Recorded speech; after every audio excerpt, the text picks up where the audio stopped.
and welcome to Northworthy Sagas and Stories. Watch our videos, please subscribe, and also click on the notification bell. Hello, welcome once again to the Northworthy Sagas and Stories channel. I'm your host, Tirk here. Please feel free to leave a comment. This story concerns one of the old gods of the north, one of the most popular, the god of thunder. In fact, his very name means thunder itself. Thor is called by the Northmen, Thunor by the anglo-saxons. Thunor's Day, or Thursday, is named after him. He is the son of Odin, a warrior with long red hair and a great red beard. We often call him Skegger, or Redbeard for that reason. And of course here we see him, grasping his beard and his hammer, resting on his knees. The farmers pray to Thor for good weather, for their crops, for the fields, and sailors for making voyages across the sea. His hammer, it's said, could be used to bless weddings and funerals. Oaths are sworn in his name. But most important of all, Thor protects both the gods and mortal men and women by fighting against the forces of evil, the giants, most of whom are the enemies of the gods, and all of their kin, the terrible monsters that lurk in the outer worlds. Thor does battle with them and keeps them at bay. Although not all of them. Some, in fact, can be allies, whether willing or not, to the gods.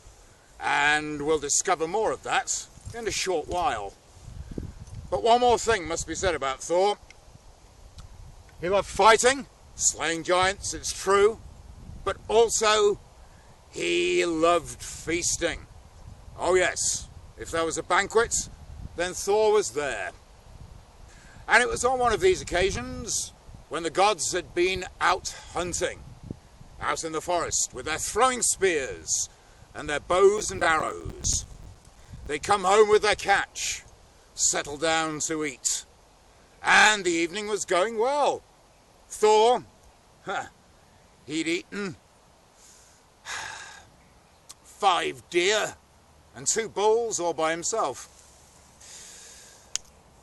But unfortunately, halfway through the night, the gods ran out of ale. There was no more beer to drink in the whole place. What was to be done? Straight away, the cleverest of the gods, those who are most versed in magic and the secret arts of the runes, Odin, Frigga, and Freya, they held council together.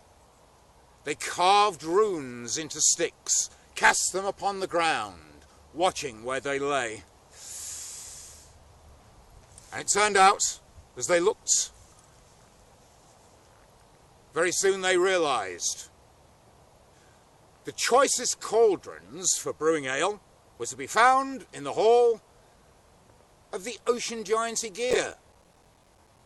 And so, that's where Thor went. Down to the bottom of the sea, just off the island of Flessie, in between Sweden and Denmark. There, Egil the ocean giant, who the Englishmen called Wader, he had his hall. Thor knocked upon the door. Straight away, Wader opened it. And just over his shoulder, Thor could see his boys playing. One of them, young Voland, who Englishmen call Wayland, was only a boy then, but he would grow up to be the greatest smith in all the 9 worlds. Wader stood there with his seaweed for a beard, with his blue skin and his sea green eyes. Can I do anything to help you, Thor? You are going to help to prepare feasts for all the gods, said Thor. We need ale, and you're the one to brew it. Come on, no time to waste. Now Egil didn't much care for being spoken to in this way by the God of Thunder, and he thought to himself, I'm going to make Thor look foolish. And so he said, Thor, I'd be glad to help. I'd love to brew ale for you and all the gods to drink. But there's one small problem. I'm going to need a kettle, a cauldron that's big enough to do the job. If you can find me one, bring it to me. I'll gladly make ale for everyone. But I bet you can't. And at this, Thor felt silent, for he had no idea where to find a cauldron that was big enough for the task. And so he went back to the land of the gods, very unhappy. However, his friend, Tyr, the one-handed god of war, came to him and said, cheer up, Thor, I can solve your problem. My stepfather, Hymir, an ice giant, he collects cauldrons. I'm sure if we go and visit him, we'll find one that's large enough for you to win this bet of yours with Egil the ocean giant. And so that's what they did. The very next morning, the pair of gods climbed into Thor's chariot, pulled by the two magic goats, Gaptooth and Cracktooth, and they set off far away from Asgard, their home, out over the broad Middle Earth, Midgard, where ordinary men and women live, and then further still, out across the whole ocean, in circles the world, until finally, off in the east, they came to the shores of Giant Land, Jotunheim. And they carried on, speeding across hundreds of miles of sweet-smelling pine tree forest, until at last they came to a great black mountain towering over the trees. Thor left his chariot at the bottom, harnessed his goats, and together the two gods climbed up the mountainside. And at last they came to a great hall on the very summit. But it was like no hall they'd ever seen. For unlike many of the homes of the gods and the abodes of ordinary northern men and women, this hall was made of stone. They'd never seen anything quite like it. Its walls, its doorways, even its roof were all made of stone. They walked up to the great front door, rapped upon it, but the first person who opened the door they weren't very pleased to see, because this was Tyr's grandmother, and she was a monster with 900 heads. However, shortly following, there came Tyr's mother. She was very pleased to see her son and his companion, and she bid them enter, welcomed them into the hall.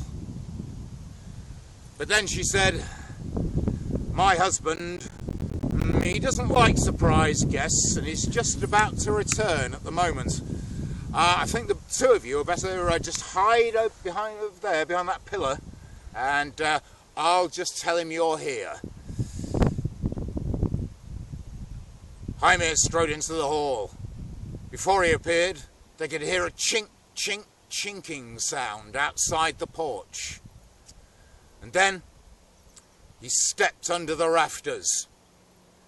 A huge, misshapen ice giant with rime white skin, with icicles hanging in his beard, and the sound of them chinking together when he moved, well, that was the noise they'd heard. And he glared around. Something smelt different, just over there to one side, by one of the great pillars. And he glared fiercely.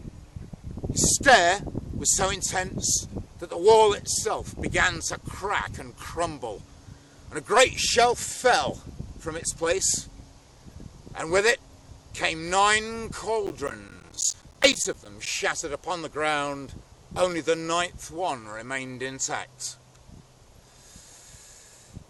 Now the 2 gods stepped forth into the light of the hearth, and Hymir, he recognised them at once. He knew his stepson when he saw him, and also his companion, Thor, who'd slain many of his friends and kinsmen. However, Hymir knew better than to start a feud in his own home, and because of this, he decided to call his servants to prepare a feast. 3 oxen were slaughtered, and in the banquet that followed, Thor ate 2 of them, all to himself. The very next morning, everyone had slept well. Thor, as usual, was hungry. "Come on, giant, where's my meal? Come on, I expect some hospitality." "I'm sorry, Thor," said Hymir. "Last night you ate me out of house and home. There's no food in the whole place, not a scrap. If you want food, we'll have to go looking for it. We'll have to hunt for our dinner. Ah, I know. We'll go fishing."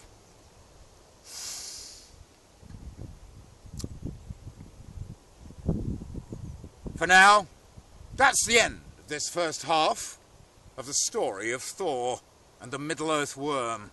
Please keep watching, leave a comment, and click on the notification bell. Thank you.